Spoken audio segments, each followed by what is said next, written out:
ఇక ప్రేమ పెళ్లికి సహకరించాడని ఒక వ్యక్తిని అతి కిరాతకంగా పెట్రోల్ పోసి దారుణంగా కాల్చి చంపారు కొంతమంది దుండగులు. సో దీనికి సంబంధించిన బిగ్ బ్రేకింగ్ న్యూస్ ని మనము బిగ్ టీవీ డిజిటల్ ఎక్స్క్లూజివ్ గా చూస్తున్నాం. రంగారెడ్డి జిల్లా షాద్ నగర్ లో ఈ ఘటన చోటు చేసుకుంది. అసలు ఆ వ్యక్తి ఎవరు, చంపిన వాళ్ళు ఎందుకు చంపాల్సి వచ్చింది, ప్రేమ పెళ్లికి సహకరించాడనే కారణంతో రాజశేఖర్ అనే వ్యక్తిని అతి కిరాతకంగా చంపారు. ఆ వధువు ఎవరైతే ఉందో ఆ అమ్మాయికి సంబంధించిన బంధువులు. సో దీనికి సంబంధించిన న్యూస్ ని మనం చూస్తున్నాం. రంగారెడ్డి జిల్లా షాద్ నగర్ మండలం ఎల్లంపల్లిలో ఈ ఘటన అయితే చోటు చేసుకుంది. భవానీని ప్రేమించి పెళ్లి చేసుకున్నాడు చంద్రశేఖర్. అటు చంద్రశేఖర్ అదేవిధంగా రాజశేఖర్ ఇద్దరు కూడా అన్నదమ్ములని తెలుస్తోంది. సో తమ్ముడు ఎవరైతే ఉన్నారో ఆ చంద్రశేఖర్ పెళ్లికి రాజశేఖర్ సహకరించాడు అనే కోపం పెంచుకున్నారు ఆ పెళ్లి కూతురికి సంబంధించిన బంధువులు. 10 రోజుల కిందట ఊరు నుంచి ఆ ప్రేమ జంట అయితే వెళ్ళిపోయింది. అటు చంద్రశేఖర్ అదేవిధంగా చంద్రశేఖర్ని ప్రేమించిన అమ్మాయి. సో వారిద్దరు కూడా 10 రోజుల కిందట ఊరు విదిలి బయటకు వెళ్ళిపోయారు. చంద్రశేఖర్ పెళ్లికి అన్న రాజశేఖర్ సహకరించాడు అని కక్ష పెంచుకున్నారు ఆ వధువుకు సంబంధించిన బంధువులు.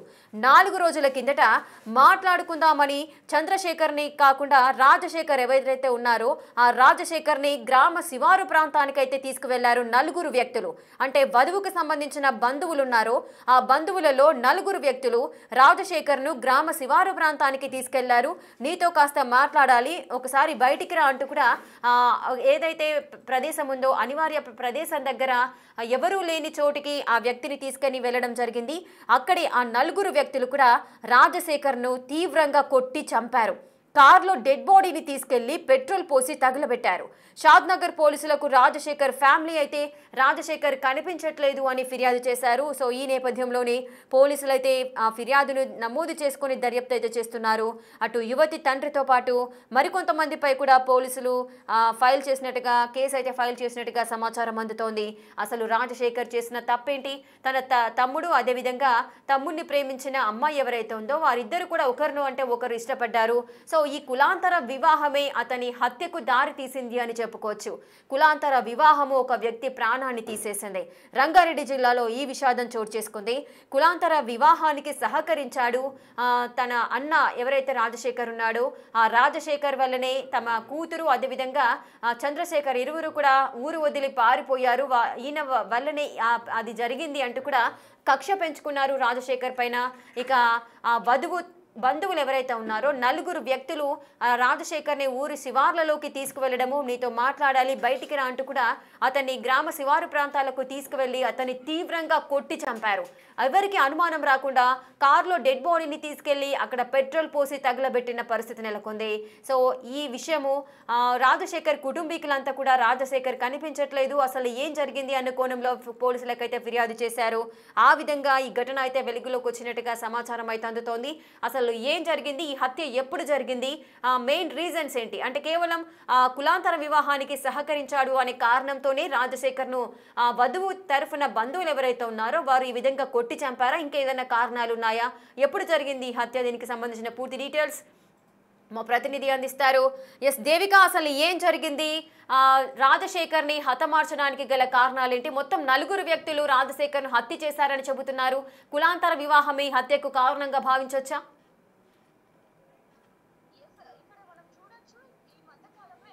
కులాంతర వివాహాలకి కావచ్చు, లేకపోతే ఎవరైతే పెళ్లి చేసుకుంటారో వాళ్ళకి సహకరించినా సరే వాళ్ళు ఎంత దారుణంగా చంపబడుతున్నారు అనేది మనం గతంలో చూడడం జరిగింది. అదే ఘటన ఇప్పుడు వెలుగులోకి వచ్చిందని చెప్పొచ్చు. షాద్ నగర్ లో ఇటీవల కాలంలో ఒక వ్యక్తి కనిపించట్లేదు అంటూ కూడా పోలీసులకు ఇన్ఫర్మేషన్ రావడం జరిగింది. అతనే రాజశేఖర్. మనం ఇప్పుడు విజువల్స్ లో కూడా చూడడం జరుగుతుంది. అయితే అంతకంటే ముందు యన్మంగడ్ల గ్రామ సమీపంలో రోడ్డు పక్కన ఒక పొదల్లో ఒక మృతదేహం పడేసి ఉంది. ఆ మృతదేహం కూడా సగం ఖాళీ ఉండటంతో కొంతమంది చుట్టుపక్కల వాళ్ళు అది చూసి పోలీసులకు ఇన్ఫర్మేషన్ ఇవ్వడం జరిగింది.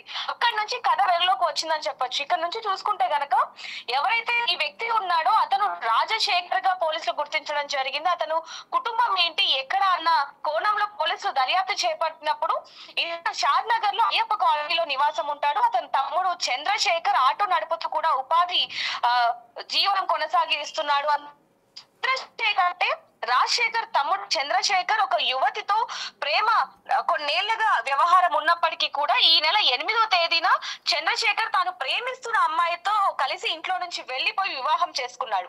ఆ నేపథ్యంలో యువతి తల్లిదండ్రులు ఎంతగా వెతికినా, ఎక్కడ పోలీస్ స్టేషన్ కి కంప్లైంట్ ఇచ్చినా, లేకపోతే మొత్తం చుట్టుపక్కల గాని మొత్తం ఎంత వెతికినా కూడా ఎటువంటి ఆచూకీ దొరకపోవటంతో రాజశేఖరే తన కూతురు వెళ్లిపోవటానికి సహకరించాడు అంటూ కూడా కొంతమంది చెప్పటంతో కక్ష పెట్టుకున్న యువతి తల్లిదండ్రులు, సోదరుడు, కుటుంబ సభ్యులు వీళ్ళందరూ కూడా చంద్రశేఖర్ ఇంటికి వెళ్లి రాజశేఖర్ ఉన్నాడా అని కనుక్కోవటం, అదే విధంగా అంటే వీళ్ళిద్దరు లేచిపోయి అంటే పారిపోయి పెళ్లి చేసుకున్న తర్వాత ఎక్కడున్నారన్న ఆచూకీ కేవలం చంద్రశేఖర్ కే తెలుసు అంటూ కూడా, అంటే రాజశేఖర్ కే తెలుసు అంటూ కూడా కొంతమంది చెప్పడంతో రాజశేఖర్ కే ఈ విషయం తెలుసు, అతనే వీళ్ళకి సహకరించాడు అని చెప్పి యువతి కుటుంబ సభ్యులు, అన్నదమ్ములు అందరూ కూడా రాజశేఖర్ కి మాయమాటలు చెప్పి మీతో కొంచెం మాట్లాడాలి అని ఎవరు లేని ప్రదేశానికి కారులో తీసుకెళ్లి అక్కడే పొడిచి చంపడం జరిగింది. చంపిన తర్వాత ఎవరికి దొరకకూడి మృతదేహం కనుక దొరికితే మేము ఎక్కడ బయటపడతామేమో అని చెప్పి పొదల్లోకి తీసుకెళ్లి అక్కడ పెట్రోల్ పోసి మరి నిప్పంటించడం జరిగింది. ఇదంతా కూడా 13వ తారీఖు వెలుగులోకి వచ్చిందని చెప్పొచ్చు. పోలీసులు కూడా కేసు నమోదు చేసుకొని విచారణ చేపడుతున్న నేపథ్యంలో ఈ యువతి కిడ్నాప్ కేసు అనేది వెలుగులోకి రాగా ఈ హత్య కేసు అనేది బయటపడిందని చెప్పొచ్చు. కానీ కేవలం సహాయం చేశాడన్న కోపంతోనే ఇంత దారుణంగా చంపడం అనేది కూడా. దేవిక, ఎవరైతే హత్య చేశారో మరి వారిని పోలీసులు అదుపులోకి తీసుకోవడం జరిగిందా? విచారణ ఎంతవరకు వచ్చింది? రాజశేఖర్ ని చంపడానికి గల కారణం కూడా కేవలం సహకరించాడు అన్న కోపంతోనే ఎవరైతే యువతి కుటుంబ సభ్యులు ఉన్నారో వాళ్ళే ఈ హత్యకి గల కారణం అనేది కూడా పోలీసులు నిర్ధారించడం జరిగింది. మృతదేహాన్ని కూడా కుటుంబ సభ్యులకు అప్పగించడం జరిగింది. ఇదంతా జరిగిన తర్వాత విషయాలన్నీ కూడా కుటుంబ సభ్యులందరూ కూడా చెప్పారు. ఇంకోటి ఇక్కడ ముఖ్యంగా చూసుకుంటే రాజశేఖర్ ఎటు వెళ్తున్నాడు, ఎవరితో మాట్లాడుతున్నాడు అనేది కూడా ముందు నుంచే నిఘా పెట్టారు ఈ యువతి తల్లిదండ్రులు అనేది కూడా ఇంటర్వ్యూలో తెలిసిందని చెప్పొచ్చు. ఏదైనప్పటికీ కేవలం సహకరించాడు అన్న అనుమానంతో ఇంత దారుణంగా చంపడం కరెక్ట్ కాదు అంటూ కూడా అక్కడ స్థానికులు కూడా చెప్పడం జరిగింది. అదే విధంగా పోలీసులు కూడా వాళ్ళని అదుపులోకి తీసుకొని అయితే ఇంట్రోగేషన్ చేస్తున్నారని చెప్పొచ్చు. Right, thank you Devika, thanks for the details. Right, ఇక ప్రేమ పెళ్లికి సహకరించాడు అనే కోపంతో చంద్రశేఖర్ యొక్క అన్న ఎవరైతే ఉన్నారో ఆ రాజశేఖర్ పైన కక్ష పెంచుకున్నారు వధువుకు సంబంధించిన బంధువులు. అందులో 4 వ్యక్తులు మాట్లాడుకుందాము రమ్మంటూ కూడా రాజశేఖర్ని పిలవడము అదేవిధంగా గ్రామ శివారు ప్రాంతాలకి అతన్ని తీసుకువెళ్ళి తీవ్రంగా కొట్టి అక్కడే చంపి ఎవరికి అనుమానం రాకుండా డెడ్ బాడీని దూర ప్రాంతానికి తీసుకెళ్లడము, పెట్రోల్ పోసి తగలబెట్టారు. సో ఇంతటి కిరాతకమైన హత్యకు పాల్పడ్డారు ఆ బంధువులు. సో దీనికి సంబంధించి పోలీసులు అయితే విచారణ అయితే కొనసాగిస్తున్నారు. మరి ఆ ఫ్యామిలీకి సంబంధించి కూడా కుటుంబ సభ్యులు ఎంతో ఆవేదనతో రోధిస్తున్న తీరు కూడా ప్రతి ఒక్కరిని కలిచివేస్తోంది.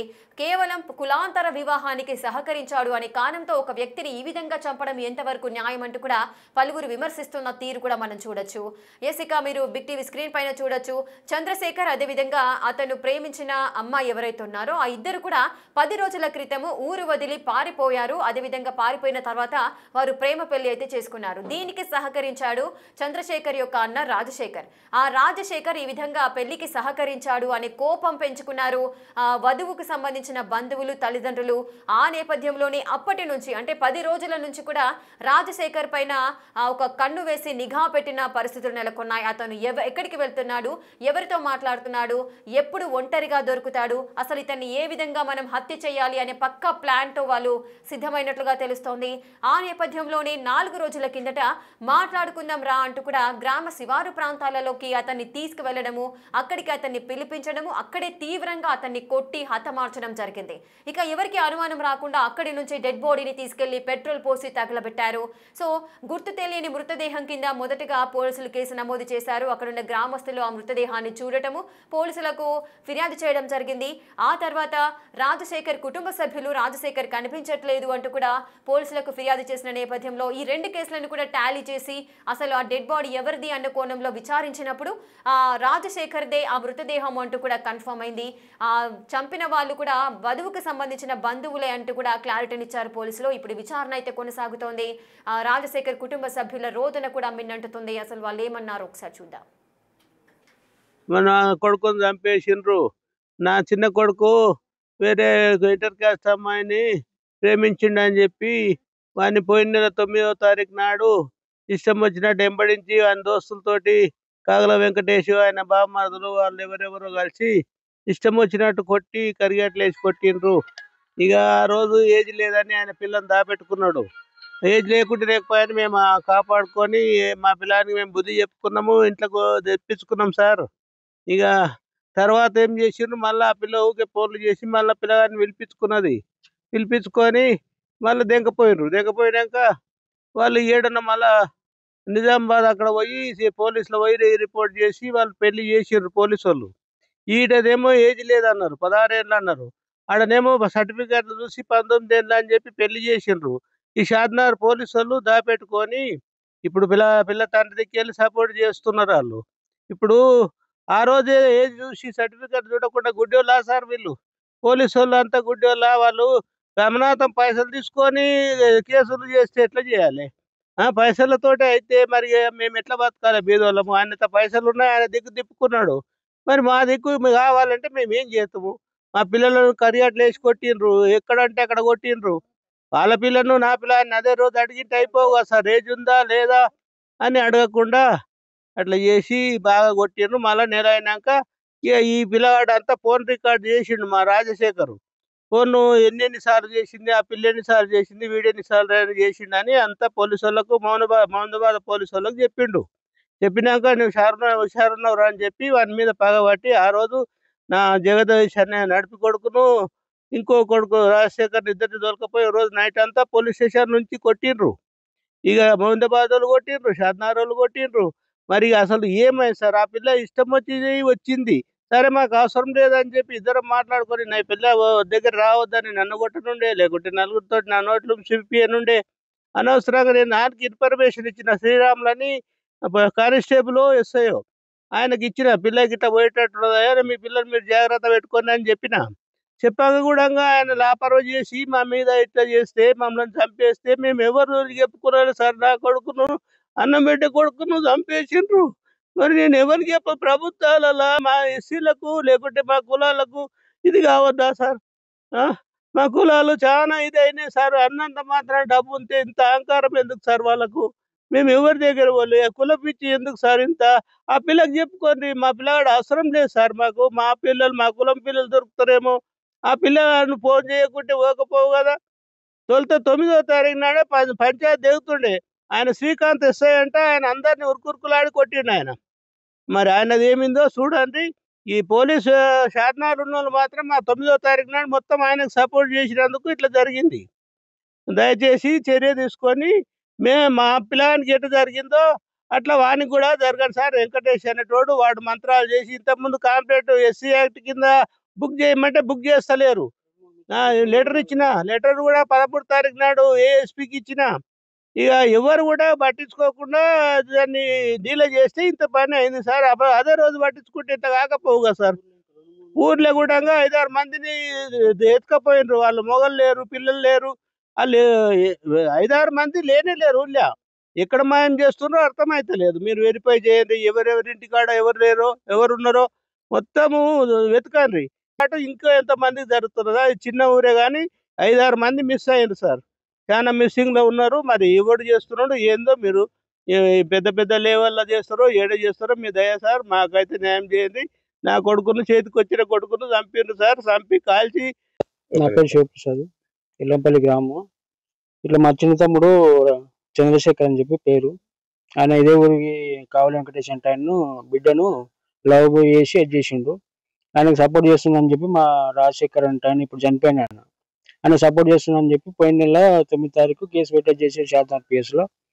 ఇక ఆ నుంచి వాళ్ళ పోలీసు వాళ్ళకు మొత్తం కావలి వెంకటేష్ ఏమైతే చేసిండో వాళ్ళు మొత్తం కావలి వెంకటేష్ తోడే మాట్లాడేది చేసిండు. నాకేం సపోర్ట్ చేయలేదు, ఏం చేయలేదు. సరే అని చెప్పి ఆ పిల్ల అక్కడ ఉంది, ఆ పిల్ల మేజర్ కాదు మైనర్ అని చెప్పి అది చేసి మాట్లాడి అక్కడి నుంచి అక్కడనే అది చేసుకొని తీసుకొని పోయారు. మేము అది చేసుకొని సపోర్ట్ చేయకుండా మా అంతలో మేము వచ్చినాము, వాళ్ళతో వాళ్ళు వెళ్ళిపోయారు. సరే అని చెప్పి ఊకున్నాక సరే అని చెప్పి ఆ పిల్లని వాళ్ళు తీసుకొని పోయారు. అది చేసుకొని మా అంతలో మేము అది చేసుకొని ఉన్నాం. ఇక అంతా అయిపోయినాక సరే అని చెప్పినాక మళ్ళీ కరెక్ట్ పోయిన నెల 9వ తారీఖు నుంచి మళ్ళీ నెల 9వ తారీఖు 8వ తారీఖు ఇక మళ్ళీ సేమ్ అదే రిపీట్ అయ్యి ఆ పిల్ల మళ్ళీ ఫోన్ చేసి మా తమ్ముడు చిన్న తమ్ముడు మా అంతకు ఉన్నాడు. మళ్ళీ ఆ పిల్ల ఫోన్ చేసి నువ్వు వస్తావా లేదా, లేకపోతే నేను చచ్చిపోతా అని చెప్పి అని అది చేసి పోయేటప్పుడు ఈయన అదే మా తమ్ముడు కొంచెం సపోర్ట్ చేసిన అని చెప్పి ఏదో సీసీ ఫుటేజ్ ఏదో నువ్వు చూసి అది చేసి ఇంతకుముందు కూడా నువ్వు సపోర్ట్ చేసావు కాబట్టి అని చెప్పి రాజశేఖర్ తీసుకుపోయి కావలి వెంకటేష్ బుధవారం రోజు నైట్ 11 రాత్రి అది చేసుకుని కార్లో సిఐ సాబ్ పిలుస్తుండు రా అంటని చెప్పి నేను కానిస్టేబుల్ అని చెప్పి డోర్ కొట్టి ఆ కార్లు ఎక్కించుకొని పోయిండు. ఆ ఊరికి ఏ ఊరికి సంబంధించిన ఆయన శ్రీకాంత్ అంటే ఆయన ఈయన ఇల్లు అని చెప్పి ఇల్లు దగ్గరుండి మరీ చూపించి ఆ కార్లు ఉన్న వాళ్ళు ఎవరెవరో 5 మంది చేసుకొని 5-6 మంది ఉన్నారంట. ఆయన కార్ దిగినంబడే మా రాజశేఖర్ని కార్లు ఎక్కించుకొని పోయారంట. ఆ నుంచి కార్లు ఎక్కించుకొని ఎక్కడ కార్లు డైవర్ట్ చేసిరో కార్ డైవర్ట్ చేసి అది చేసుకొని తీసుకొని పోయారు. రాజశేఖర్ షాద్నగర్లో అయ్యప్ప కాలనీలో చేసుకొని ఉంటాడు. ఆయన భార్య ఆయన ఇద్దరు కలిసి డోర్ కొట్టి బయటికి తీసుకొని పోయి చెయ్యి బట్టి తమ్ముడిని ఆయన భార్యని ఇద్దరిని గుంజుకోవడానికి అని చెప్పి తీసుకొని పోయారు. ఈ కార్లు చేసుకొని పోయినాక శ్రీకాంత్ అంటే బయటకి నెట్టేసి ఆయన మాత్రం కార్లు ఎక్కించుకొని పోయి రాయకల్ టోల్గేట్ కాడ ఫోన్ పడేసారంట. ఆడిన పోలీసు వాళ్ళకి మేము అప్పటికి కాంప్లైంట్ ఇచ్చి భార్యతో కాంప్లైంట్ ఇప్పించినాం. మేము కూడా ఫోన్ చేసినాం పిఎస్కి 100కి ఫోన్ చేసినాం 112కి ఫోన్ చేసినాం. ఆ నుంచి మిస్సింగ్ అయినట్టు కేసు పెట్టేది చేసినాం. ఆ రోజు నైట్ నుంచి లేడు. ఇక తెల్లారి మాకు 2-3 రోజుల తర్వాత ఇన్ఫర్మేషన్ ఏంటంటే నైట్ నిన్న ఇట్లా బాడీ ఉంది గుర్తుపట్టిన అని చెప్పి మామూలు అది చేసి పిలిపించి మామూలు ఆడికి గవర్నమెంట్ హాస్పిటల్ కాడికి పిలిపించి అది చేసారు. మేమేం పోలేదు. మా చెల్లెలు రాజు భార్య మాత్రం రాజశేఖర్ భార్య ఇద్దరు పోయి అది చేసి గుర్తుపట్టి ఆయన అని చెప్పి అన్నారు. ఇక మేము ఇంకా అయితే ఇప్పటికైతే ఇంకా బాడీ చూడలేదు. ఇప్పుడు పోలీసు వాళ్ళు వచ్చి తీసుకొని పోతామని చెప్పి నైట్ వచ్చి మమ్మల్ని ఇంటికాడ దింపేసి వెళ్ళిపోయారు మా చెల్లెలు వాళ్ళని మా రాజు చనిపోయిన భార్యని. ఇక మేము అది చేసుకొని మధ్యలోకించి పోదామని చెప్పి అనుకుంటే ఆ మార్చి బంద్ చేసారు. ఇప్పుడు మాటలు చూడనికి వీలు కాదని చెప్పి మమ్మల్ని వెనక మళ్ళీ ఇచ్చి అది చేసారు. ఇక మేము వెనక మళ్ళీ వచ్చినాము. ఇప్పుడు పోలీసు వాళ్ళు వచ్చి మమ్మల్ని తీసుకుపోయి మళ్ళీ మా మార్చి ఆడికి తీసుకుపోయి పోస్ట్మార్టం చేసి అది చేసి పంపిస్తామని చెప్పి బాడీ కలెక్ట్ చేసుకుపోండి అని చెప్పి అన్నారు.